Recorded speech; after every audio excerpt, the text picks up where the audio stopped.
Mental health has become an often underlooked casualty of these turbulent times.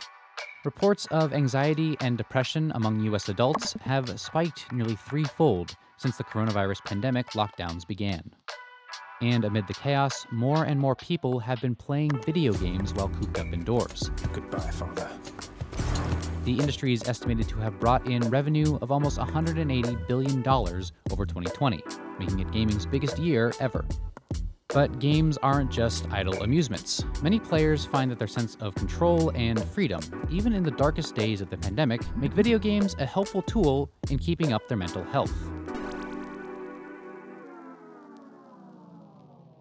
Mental health has been a fraught subject for video games in the past. Exposure to violent video games is also bad for children. These games teach a child to enjoy inflicting torture.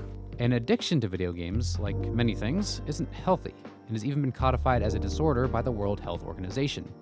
But after decades of contested research, there's still a lot of unanswered questions about how video games actually affect human behavior. And as the hobby grows larger and encompasses more people, Well.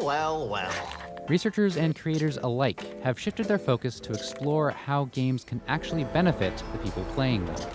So I think it's best when we have these discussions about games to come from a space of curiosity and come from a space of looking at them as just one of the tools in our toolbox and not this horrible thing that's ruining the children, Dr. Rachel Cowart is the research director of Take This, a nonprofit group which examines video games from a mental health perspective. There's a theory called SelfDetermination Theory that says games satisfy our basic psychological needs, which are the sense to feel competent, the sense to feel autonomous, and the sense to feel related to other people. Meeting those needs can be tricky in real life, especially during a global pandemic. But games can offer the same types of rewards for much less effort. Oh, hey, I didn't even know you were home. It's much easier to achieve your goals and socialize with your friends in popular pandemic staple Animal Crossing New Horizons than it is in the real world right now. And those are basic psychological motivations that we all have, that we all need. So in that sense, I think that well-designed games that will tick all three of those boxes, that's really where they're serving us right now. Any well-crafted game played in moderation can help fulfill these psychological drives, even though most games aren't designed around mental wellness. But there are a handful of games that are starting to examine mental health concerns through the lens of gameplay. Certain games try and explore different mental states through their mechanics.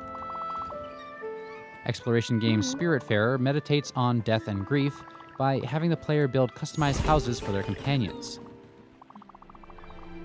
The buildings you construct remain behind after those characters pass on, constant reminders of both their life and their death. And frenetic platformer Celeste also focuses heavily on grappling with anxiety and depression. At certain points in the story, the game forces its players to slow down and meditate on keeping a gently floating feather aloft, simulating the main character's efforts to calm herself in the midst of an anxiety attack. These mechanics can grant players who aren't suffering from these conditions a sense of empathy and understanding of how those conditions function.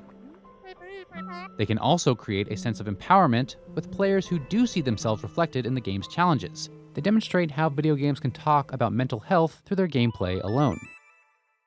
Other games opt for a more direct approach when talking about mental health. Eliza is a 2019 game about a therapy robot that works through human proxies. The game's writer, Matthew Seiji Burns, says video games offered him a range of storytelling tools that other media lack.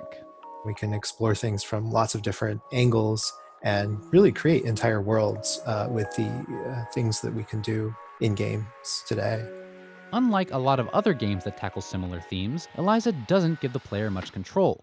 Your character mostly just sticks to the computerized script, even when it's clearly not helping. No. Look, I'm done with this. Like, I shouldn't even have come. This is making me worse. Why can't you just talk to me as you? It's easy to read Eliza as a critique of some of the downsides video games and technology face as wellness aids. Without a truly empathic human connection, it's tough for any piece of tech to stand in for an actual therapeutic counseling or assistance. But Eliza isn't all doom and gloom about tech's role in mental health. I'd rather do something that can help people here and now, even if it ends up being a small step. Burns says the game is an indication of how the tech world should approach the issue. Optimistic, but with a clear view of its limitations. It's a very real hope that these kinds of things can help. and that sometimes just talking to someone really does help you get through your day. And as long as that tool is respectful of you as a person and doesn't, just harvest your data, then I think it can be a very positive thing.